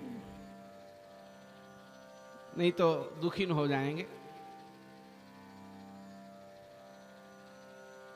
अब कैकेयी रोने, कौशल्या को आप ज्यादा दे दिए, हमको कम दिए, और लिए खीर, रो रही थी। उसी समय एक चील आई और जोन ले रही वो लेके चली गई। अब और रोने लगी, जोन मिला हुआ चला गया। उसी खीर को माता अंजना को दिया गया प्रसाद रूप में, और उसी खीर से श्री हनुमान जी महाराज पैदा हुए। एक बड़ी सुंदर पंक्ति है ना, तुम मम प्रिय भरत सम भाई। क्योंकि कैकेयी की खीर से हनुमान जी पैदा हुए, इसलिए हनुमान जी महाराज राम जी कह रहे हैं तुम भरत के समान हमको प्रिय हो। बाद में फिर कैकेयी जी को दिया गया, कौशल्या जी से लेकर के, सुमित्रा जी से लेकर। ये आनंद रामायण में प्रसंग है। वो चील शापित थी, वो चील जब खीर का स्पर्श की तो मुक्त हो गई। अंजना माता के गोद में खीर आ गई। वो लंबी कथा है, वो राम कथा का विषय है। पर मैं निवेदन कर रहा हूं कि व्यक्ति को यह ध्यान रखना चाहिए कि प्रसाद मिलते ही उसका तिरस्कार न करो, तुरंत उस प्रसाद को ग्रहण करो। प्रसादस्तु प्रसन्नता, प्रसाद से प्रसन्नता आती है। सत्यनारायण कथा पूरी प्रसाद पर ही टिकी है। अमुक ने प्रसाद का तिरस्कार किया तो ये कष्ट पाया, अमुक ने प्रसाद का तिरस्कार किया तो ये कष्ट पाया। पूरे सत्यनारायण के पूजवा में यह तो लिखा है। इसलिए श्री नारद जी कहते हैं उन संतों के प्रसाद का प्रभाव रहा। एक बार ही उन संतों ने मुझे अपना प्रसाद दिया, हमने पाया और हमारा अंतःकरण शुद्ध हो गया। उन महात्माओं ने देखा इसके अंदर तो भगवत भाव जागृत हो गया। उन महात्माओं ने हमको एक मंत्र दे दिया, दीक्षा दे दी। दीक्षा की बहुत महिमा है। भागवत जी के महात्म्य में तो लिखा है विष्णु दीक्षा विहीना नाम नाधिकारः कथा श्रवे। विष्णु दीक्षा जिसने नहीं ग्रहण की है उसे भागवत सुनने का अधिकार नहीं है। कहना तो दूर की बात है, सुनने का अधिकार नहीं है। एक जगह हम ये बात कह दिए तो दूसरे दिन से जितने आवत रहे हम आधे लोग आवे बंद कर दिए। तो हम पता लगाए कहीं चले गए, गांव वाले आते नहीं। तो कहीं आप कथा में कह दिए कि मंत्र न ले हो तो कथा न सुने, तो गांव वाले आधा मंत्र नहीं ले आई तो कथवा माऊ बंद कर दिए। तब कहे भैया हमार कहे कि मतलब यह नहीं रहा, लहे हो चाहे न ले हो कथवा सुना। लेकिन दीक्षा लेना आवश्यक है। आजकल लोग तर्क देते हैं, ये परंपरा तब की थी जब लोग साक्षर नहीं थे, पढ़े लिखे नहीं होते थे, तो भाई गुरु से जाकर के मंत्र सुन लेते थे। अब तो सब पढ़े लिखे हैं, किताब में मंत्र लिखा है, पढ़ लेंगे, ऐसा लोग तर्क देते हैं। मैं निवेदन करूं इस विषय में,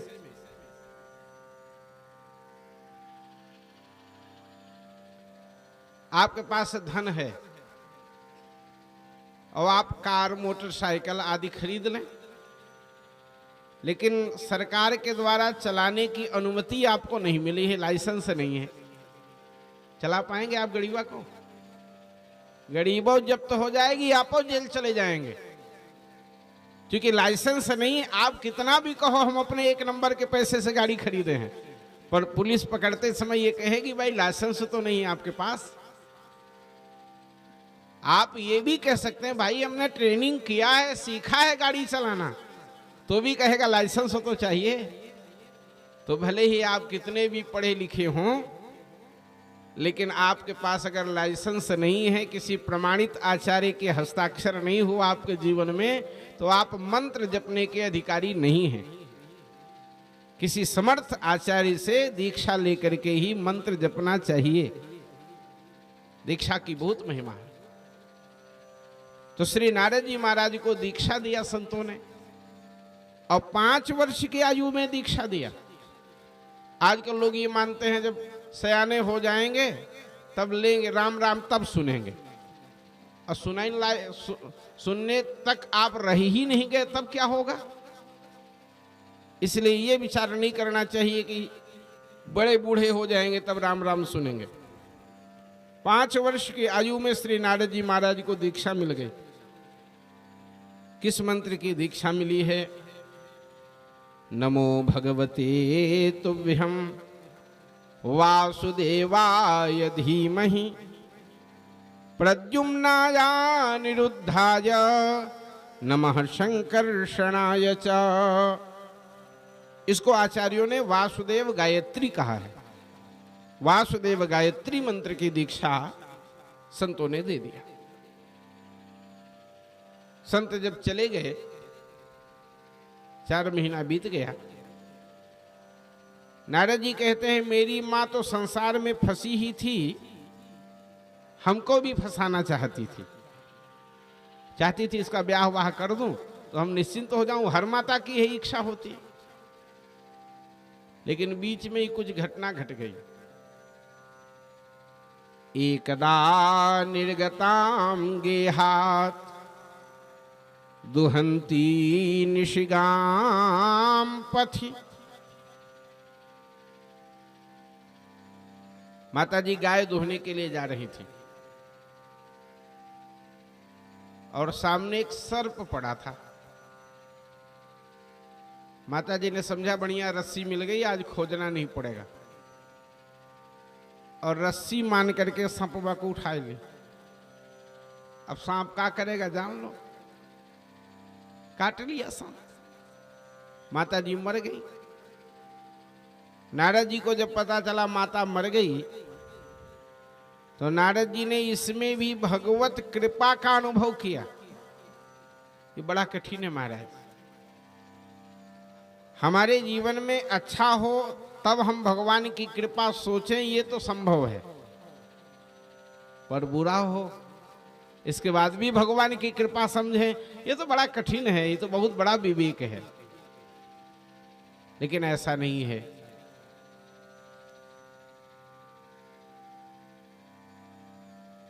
अनुकूलता में भी भगवान की कृपा है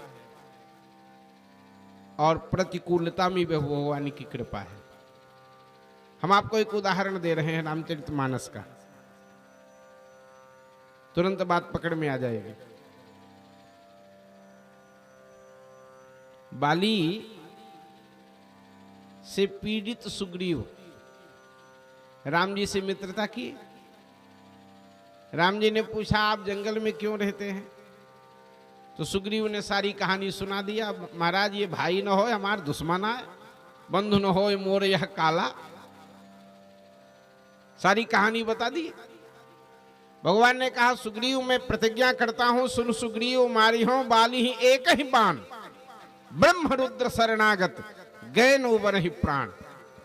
दूसरा बाण नहीं निकालूंगा बाली के लिए, एक बाण से मारूंगा। पर भैया एक समस्या है। कहना समस्या का है? कहना हम किसी के गांव नगर घर में जा नहीं सकते 14 साल, तो आप ऐसा करा बाली का निकाल दे घर से, और फिर देखा हम कैसा बाण मारते हैं। सुग्रीव की हिम्मत तो नहीं थी बाली से लड़ने की, लेकिन राम जी कहे तो बेचारे गए, ठीक है निकालेंगे। ललकारे, बाली आया, मारना शुरू किया सुग्रीव को, और राम जी पेड़ के पीछे खड़े होकर निहार रहे हैं। सुग्रीव लड़ा कम और राम जी की तरफ देखा ज्यादा। कब मरी है बाणी, इनका बणवा गा कहां? लेकिन राम जी बाण न मारे। सुग्रीव समझे अगर ये बाली 2-4 गदा और मारा तब तो हमारी लाशें ले जाएंगे, ये भागे वहां से। अच्छा, जब सुग्रीव भाग रहे थे उस समय अगर कोई कहता वाह कैसी भगवान ने कृपा की आपके ऊपर, कैसा लगता सुग्रीव को? बाली से पीट रहे थे सुग्रीव और कोई प्रवचन सुनाता कि भगवान की कितनी सुंदर कृपा हुई आपके ऊपर, तो बाली खिसिया जाते कि प्रसन्न हो जाते। लेकिन बंधुओं, बाली के द्वारा मरवाने में भी भगवान की कृपा थी। कैसे? श्रीमद् वाल्मीकि रामायण में ये वर्णन है। राम रावण युद्ध तो बहुत बाद हुआ, पहले सुग्रीव और रावण का युद्ध हुआ। राम जी जानते हैं पहली भिड़ंत सुग्रीव की रावण से होने वाली है, और सुग्रीव के भाई बाली ने रावण को कांख में दबाया था। अगर रावण सुग्रीव को पा गया तो चटनी बना देगा, इसलिए सुग्रीव को इतना मजबूत कर दिया जाए कि रावण इनका बाल बांका न कर पाए। ये मजबूत कब होंगे? बोले जब इनके सारे अंग का मैं स्पर्श कर दूंगा तो इनका सारा शरीर वज्र का हो जाएगा, और बिना कारण के राम जी स्पर्श करेंगे नहीं। तो बाली से पिट के आए सुग्रीव और कराह रहे थे, महाराज जोड़ जोड़ दर्द कर रहा है, एक एक पसली दर्द कर रही है। तो राम जी सुग्रीव जी के सर्वांग का स्पर्श कर रहे हैं। रामचरितमानस की पंक्ति है, अरे कर परसा सुग्रीव शरीरा, और तन भाकुलिस गई सब पीरा, तन भाकुलिस गई सब पीरा। सुग्रीव के सर्वांग का स्पर्श श्री राम जी ने किया। पूरा अंग भैया सुग्रीव के वज्र बन गवा। तन भाकुलिस, कुलिस माने वज्र, सारी पीड़ा समाप्त हो गई, और दोबारा भेजे और फिर मार दिए बाली को। तो कहने का आशय यह है, सुग्रीव पीट रहे थे तो उन्हें कृपा का अनुभव नहीं हो रहा था, लेकिन कालांतर में समझ में आया अगर मैं पीटा ना होता तो राम जी स्पर्श न करते तो हमारा सारा शरीर वज्र का ना होता, इसलिए वह पिटवाने में भी कृपा थी। तो हमारे जीवन में अगर कोई प्रतिकूलताएं आए, कोई कष्ट आए, तो हमें ये मानना चाहिए हमारे प्रभु हमारा मंगल करने के लिए ऐसा कष्ट दिए होंगे, अवश्य इसमें कोई कृपा प्रभु की छिपी होगी, ऐसा अनुभव करना चाहिए साधक। अगर ऐसा आप अनुभव करेंगे तो आपकी बुद्धि सकारात्मक रहेगी, और अगर ऐसा अनुभव नहीं करेंगे तो भगवान के प्रति आपको अश्रद्धा होने लग जाएगी। इतना पूजा करी थे तब वो कष्टवा मिलता है। बहुत से लोग ऐसा कहते, जितने पूजा कराए इनके तब उतने कष्ट देता, हाँ बंद कराए इनके पूजा उजा। भैया पूजवा करता है से कष्टवा आवत है पर कट जाता है। और न करवे तो तुम्हारा जाने निकल जाए, इसलिए करते रहा पूजवा। नारायण आज नारद जी कह रहे हैं, मां के मरने पर हमको दुख नहीं हुआ, मैंने उसमें भी भगवान की कृपा का अनुभव किया। एकांत में जाके मैं पीपल के नीचे भगवान का ध्यान करने लगा। हमारे हृदय में भगवान का अवतरण हुआ। दर्शन करके हम तृप्त नहीं हो पाए थे कि भगवान अंतर्धान हो गए। मैं रोने लगा तो आकाशवाणी हुई, हंतास्मिन् जन्मनि भवान मामां द्रष्टुमिहार्हति अविपक्व कसायाणां दुर्दर्शो हम कुयोगिनां। जिसका अंतःकरण विशुद्ध नहीं है वो हमारे दर्शन का अधिकारी नहीं है। अभी आप साधना करिए, अगले शरीर से आप हमको प्राप्त करेंगे। नारद जी कहते हैं, व्यास जी जब दोबारा मेरा जन्म हुआ तो मैं ब्रह्मा जी की गोद से पैदा हुआ और ब्रह्मा का मानस पुत्र कहलाया। भगवान ने हमको वीणा दे दी, जब चाहते हैं तब वीणा बजाते हैं और भगवान को जहां चाहते हैं वहीं बुला लेते हैं। इतना बड़ा प्रभाव उन संतों के आशीर्वाद का ही फल है, जिन संतों ने मुझे जूठन दिया था। तो आप भी भागवत ग्रंथ लिखेंगे तो आपके ग्रंथ को संत पढ़ेंगे और जब संतों की कृपा आपको प्राप्त हो जाएगी तो आपको भी शांति मिल जाएगी। ऐसा कहकर के श्री नारद जी महाराज वहां से चले गए। चतुश्लोकी भागवत श्री नारद जी ने व्यास जी को सुना दिया, जो उनको पूज्य पिता ब्रह्मा से मिली थी। ब्रह्मा जी को भगवान नारायण से मिली थी वो चतुश्लोकी। वही 4 श्लोक भगवान नारायण ने ब्रह्मा को दिया, ब्रह्मा ने नारद जी को दिया, नारद जी ने व्यास जी को दिया और व्यास जी ने उसी 4 श्लोकों के आधार पर इस श्रीमद् भागवत महापुराण की रचना किए। बोलिए भागवत भगवान की। अपने पुत्र सुखदेव जी महाराज को व्यास जी ने श्रीमद् भागवत ग्रंथ को पढ़ाया। अब सुखदेव जी राजा परीक्षित को श्रीमद् भागवत कैसे सुनाए, इस प्रसंग का वर्णन प्रारंभ हो रहा है। यथा समय यथामति मैं इस प्रसंग की चर्चा करने के लिए चर्चा करने का प्रयास कर रहा हूं। आप सब दत्त चित्त होकर श्रवण करें। यदा मृधे कौरव सृंजयानां वीरेश्वथो वीर गतिम गतेषु वृकोदरा विद्ध गदाभिमर्श भगनोरुदंडे धृतराष्ट्रपुत्रे। जिस समय महाभारत युद्ध का समापन हुआ, भीमसेन की प्रचंड गदा के द्वारा दुर्योधन का जंघा तोड़ दिया गया। कराहता हुआ दुर्योधन समर भूमि में पड़ा था। द्रोणाचार्य के पुत्र अश्वत्थामा ने दुर्योधन को प्रसन्न करने के लिए सोते समय पांडवों के पुत्रों का वध करके सिर लेकर के दुर्योधन के पास गए। भीम का सिर मान करके भीम के पुत्र का सिर जब दबाया दुर्योधन ने और सिर फूट गया, तो दुर्योधन अश्वत्थामा को तिरस्कृत किया। तो उन्हें बहुत घिनौनी हरकत की, सोते समय बच्चों को मार डाले। और उसी समय दुर्योधन का प्राणांत भी हो गया।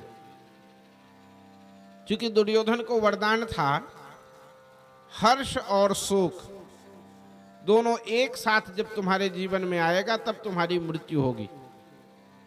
पांडव मर गए, यह सुनकर के हर्षित हो गया। पर ये पांडव नहीं हैं, ये तो बच्चे हैं, अब तो हमारे वंश में कोई जलदाता नहीं बचा। ऐसा सोच करके दुर्योधन दुखी हो गया। तो हर्ष और शोक दोनों एक साथ उसके जीवन में आए, इसलिए उसकी मृत्यु हो गई। अश्वत्थामा को मारने के लिए अर्जुन ने भगवान के रथ पर आरूढ़ होकर के पीछा किया। आत्मरक्षा करने के लिए अश्वत्थामा ने ब्रह्मास्त्र चलाया, तो अर्जुन भी भगवान की प्रेरणा से ब्रह्मास्त्र चला दिए। दोनों ब्रह्मास्त्र जब टकराने की स्थिति में आए तो भगवान ने कहा, आप लोग अपने अपने अस्त्र वापस कर लो, अन्यथा असमय में ही सृष्टि का विलय हो जाएगा। अश्वत्थामा ने कहा कि चलाना तो पिताजी ने पढ़ाया था, पर लौटाना नहीं पढ़ाया। देखिए गुरु की महानता। जो ज्ञान श्री द्रोणाचार्य जी ने अर्जुन को दिया, वह अपने इकलौते बेटे अश्वत्थामा को नहीं दिया। अश्वत्थामा ने कहा, पिताजी ने चलाना तो पढ़ाया था, पर लौटाना नहीं पढ़ाया। भगवान ने अर्जुन से कहा, तुम्हें लौटाने का भी विवेक है, तुम दोनों अस्त्रों को लौटा लो। अर्जुन आचमन करके भगवान की परिक्रमा करके मंत्र के अनुसंधान से दोनों अस्त्रों को वापस कर लिए। अब अश्वत्थामा को पकड़ लिया गया।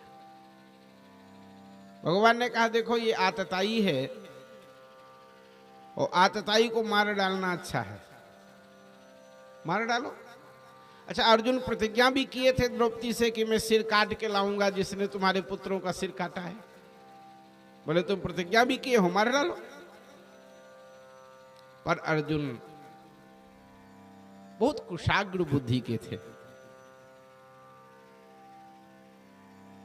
शास्त्र के मर्यादा का सम्यक रूप से रक्षण करना अर्जुन को आता था। अर्जुन विचार कर रहे हैं, ये ब्राह्मण हैं, गुरुपुत्र हैं, क्या मारना उचित है? अर्जुन ने कहा कि वासुदेव, इसे शिविर में ले चलें, भैया युधिष्ठिर वहां विराजमान हैं, वो जैसा निर्णय करेंगे हम वैसा कर देंगे। शास्त्र कहता है, पिता के न रहने पर बड़ा भाई ही पिता हो जाता है। पिता ही भवति ज्येष्ठो धर्म मार्यस्य जानता है। कल रात्रि में माता जी का छोटा बेटा मेरे पास बैठा था। ये बच्चे बहुत दिनों से हमसे जुड़े हुए हैं, लगभग 18 वर्ष से हमारे संपर्क में हैं। कल उसने रोते हुए एक बात कही, बोले पिताजी का शरीर शांत हो गया और हमारे भैया बंबई में नौकरी करते थे, ऑटो चलाते थे, गाड़ी चलाते थे, जो भी करते रहे हो, और हर महीने ये अपने पिता का श्राद्ध करने के लिए बंबई से आते थे। टिकट नहीं मिलता था, इसके बाद भी जनरल में चढ़ चढ़ करके अपने पिता के प्रति निष्ठा रख करके ये श्राद्ध करने आते थे। उसने कहा, महाराज जी, भैया ने कितना त्याग किया है ये हम ही जानते हैं।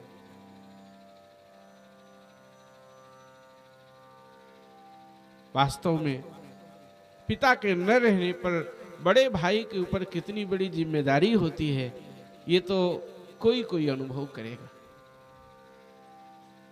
आज अर्जुन कह रहे हैं, हमारे पिताजी नहीं हैं, हे वासुदेव, लेकिन हमारे धर्मराज बड़े भाई हमारे पिता के समान हैं, वो जैसा कहेंगे हम वैसा करेंगे। पांडव सफल इसीलिए रहे क्योंकि धर्म की आज्ञा का सदा पालन किए। कौरव असफल इसीलिए रहे कि विदुर रूपी धर्म का वो सदा तिरस्कार किए। दोनों पक्ष में धर्म है। धर्मराज युधिष्ठिर भी धर्म के अवतार हैं और श्री विदुर जी भी धर्म के अवतार हैं। लेकिन बंधुओं, जिस पक्ष में धर्म का आदर हुआ है वह पक्ष विजयी हुआ है, और जिस पक्ष में धर्म का तिरस्कार हुआ है वह पक्ष पराजित हुआ है। हमारे भी जीवन में अगर हम धर्म का आदर करेंगे तो हम विजयी होंगे, और अगर धर्म का हम तिरस्कार करेंगे तो हम पराजित हो जाएंगे। यतो धर्मः ततो जयः। जहां धर्म होता है वही विजय होती है। अर्जुन ने अश्वत्थामा का वध नहीं किया, क्या कर दूंगा।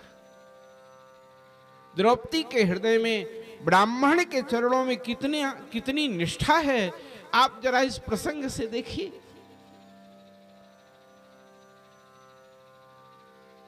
द्रौपदी ने रस्सी में बंधा हुआ अपने गुरुपुत्र को जब देखा, 5 पुत्र का हत्यारा है ये, साधारण पुत्रों को नहीं, महारथी पुत्रों को मारा है इसने। संपूर्ण महाभारत हो जाने के बाद, संपूर्ण महाभारत संपन्न होने के बाद भी इन बच्चों का बाल बांका नहीं हुआ था। इन महारथी पुत्रों को मारने वाला यह अश्वत्थामा, अरे इतना भरोसा था द्रौपदी को अपने बेटों पर। जब संधि दूत बन करके श्री कृष्ण गए थे तो द्रौपदी ने कहा था, जय जय गोविंद जय जय गोपाल जय जय जय, राधा रमण हरि गोविंद जय जय, गोविंद जय जय गोपाल जय जय, गोविंद जय जय गोपाल जय जय, राधा रमण हरि गोविंद जय जय, गोविंद जय जय गोपाल जय जय, राधा रमण हरि गोविंद जय जय, गोविंद जय जय गोपाल जय जय, गोविंद जय जय गोपाल जय जय, राधा रमण हरि गोविंद जय जय, राधा रमण हरि गोविंद जय जय। बोले गोविंद भगवान की। 5 मिनट और आप धैर्य रखें, इसके बाद आरती। गर्भ में ही ये तय हो जाता है आपका शरीर कब छूटेगा और कैसे छूटेगा, कहां छूटेगा, कब, कहां, कैसे। ये तीनों का जिस दिन संयोग हो जाएगा उस दिन शरीर छूट जाएगा। स्थान भी तय है, कारण भी तय है और समय भी तय है। इसलिए बहुत फड़फड़ाए न चाहिए, और जो तय है वह होबे करे, ओके टाल न पौवे। नारायण विदुर जी ने धृतराष्ट्र को कहा, धन्य हो जिजीविषा भीमापवर्जितम पिंडो मादत्ते गृहपालवत। कुत्ते जैसे रोटी तोड़ते पड़े हो, शर्म नहीं आती, भीम के द्वारा तिरस्कृत रोटी खा रहे हो। बोले करें क्या, बोले चलो मेरे साथ। और धृतराष्ट्र को वन में ले जाकर के विदुर जी ने कुटी बनवा करके स्थापित किया और वहीं पर उनकी मृत्यु हुई। धृतराष्ट्र ने कोई ऐसा काम नहीं किया था कि उनका कल्याण हो जाए, पर विदुर जैसा महात्मा चाहता था इनका कल्याण हो जाए, इसलिए तीर्थ में शरीर छुड़वाया और उनका उद्धार हो गया। किसी महात्मा की कृपा आपके जीवन में हो जाए तो निश्चित रूप से आपका मंगल हो जाएगा, कल्याण हो जाएगा। भगवान द्वारका गए और इधर परीक्षित जी महाराज को सम्राट पांडवों ने बनाया है। श्री परीक्षित जी महाराज भारतवर्ष के सम्राट बने। अब ये जो श्रोता आ रहे हैं इनको हम ये नहीं समझ पा रहे हैं कथा सुने आवत हाँ कि प्रसाद ले आवत हाँ। भाई 5:15 बजे आवत हाँ ही, अभी कहेंगे प्रसाद ले आवत हाँ तो नाराज हो जाइए। पर चला कोनो बात नहीं, आए इतने बहुत है। कल से 2 बजे आए, 2 बजे से कथवा होती, रात के नहीं हो कथवा। वृंदावन बिहारी लाल की जय।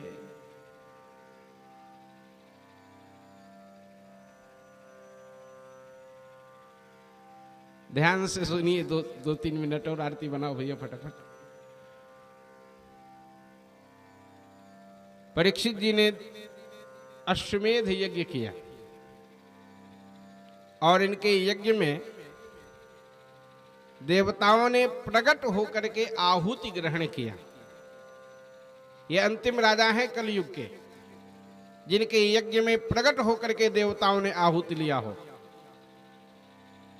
श्री परीक्षित जी महाराज ने दिग्विजय किया, कलयुग का दमन किया।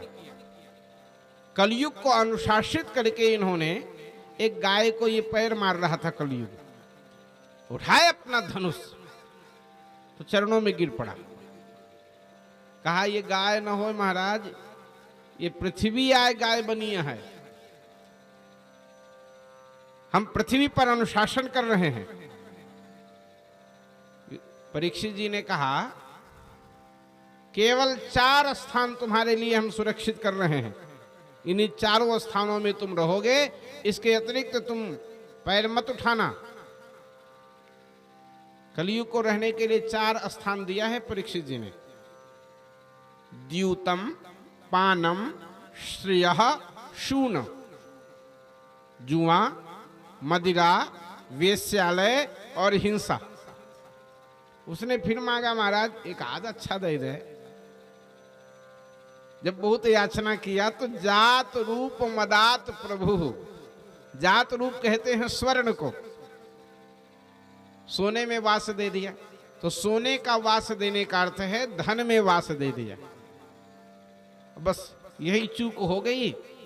धन में वास देते ही मुकुट पहन रखे थे परीक्षित जी, घुस गया सिर में, बुद्धि को बिगाड़ दिया और ये महात्मा के आश्रम में पहुंच गए। मर गया करते करते समीक मुनि ध्यान में बैठे थे। इनको लगा कि हमको देख करके इन्होंने आंखी मूंद लिया, बस बुद्धि विकृत कर दिया।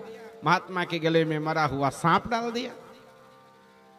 उन शमीक ऋषि के पुत्र का नाम था श्रृंगी। श्रृंगी नाम के 2 महापुरुष हुए हैं। त्रेताकालीन जो श्रृंगी थे उनके पिता का नाम था विभांडक। विभांडक ऋषि के लड़के थे वो। और ये श्रृंगी जिन्होंने परीक्षित जी को शाप दिया है, ये समीक मुनि के लड़के हैं। वो ये समीक के बेटे हैं, वो विभांडक के बेटे हैं। दोनों में बहुत अंतर है, दोनों की उत्पत्ति में भी बहुत अंतर है। इनकी लंबी कथा है, उस विषय में हम नहीं जाएंगे। श्रृंगी जी ने शाप दे दिया कि जिसने इस मर्यादा का उल्लंघन किया, मेरे पिता के गले में मृत सर्प डाला, 7वें दिन उसको तक्षक नाग काटेगा। दंछतिस्म कुलांगार प्रेरितो में तद्द्रुहम इत लंघित मर्यादम तक्षक सप्तमे हनि। 7वें दिन उसको तक्षक नाग काट ले और उसकी मृत्यु हो जाए। साप सुनते ही श्री परीक्षित जी महाराज गंगा के किनारे आ गए हैं। अब गंगा के शरण में परीक्षित जी हैं और उनको दर्शन देने के लिए अनेक अनेक महापुरुष आए हैं। उन्हीं महापुरुषों में श्री सुखदेव जी महाराज पधारे हैं और सुखदेव जी ने परीक्षित जी को श्रीमद् भागवत सुनाया है। अब वह कैसे सुनाया है और क्या सुनाया है, इसकी चर्चा हम कल के सत्र में करने का प्रयास करेंगे। आज यहीं पर वाणी को विराम देंगे। आपसे आग्रह है कि आप कल पुनः 2 बजे पधारें और 2 से 5 के सत्र में श्रीमद् भागवतामृत का पान करें। आज इतना ही कह करके वाणी में विराम। 2 बार हरि नाम का उच्चारण करें और आरती का दर्शन करें। श्रीमन्नारायण नारायण नारायण नारायण नारायण लक्ष्मी नारायण नारायण नारायण बद्री नारायण नारायण नारायण बद्री नारायण नारायण नारायण श्रीमन्नारायण नारायण नारायण श्रीमन्नारायण नारायण नारायण भजमन्नारायण नारायण नारायण भजमन्नारायण नारायण नारायण बोलिए भक्तवत्सल भगवान से है तारती। श्री भागवत भगवान की है आरती, पापियों को पाप से है तारती। श्री भागवत भगवान की है आरती, पापियों को पाप से है तारती। ये अमर ग्रंथ ये मुक्ति पंथ ये पंचम वेद निराला, नौ ज्योति जगाने वाला। ये अमर ग्रंथ ये मुक्ति पंथ ये पंचम वेद निराला, नव ज्योति जगाने वाला।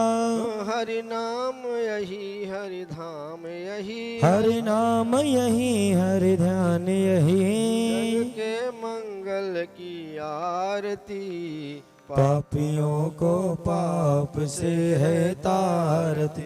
श्री भागवत भगवान की है आरती, पापियों को पाप से है तारती।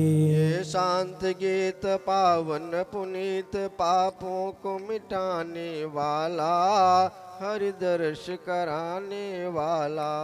ये शांति गीत पावन पुनीत, पापों को मिटाने वाला, हरि दर्श कराने वाला। ये शांत गीत पावन पुनीत, पापों को मिटाने वाला, हरि दर्श कराने वाला।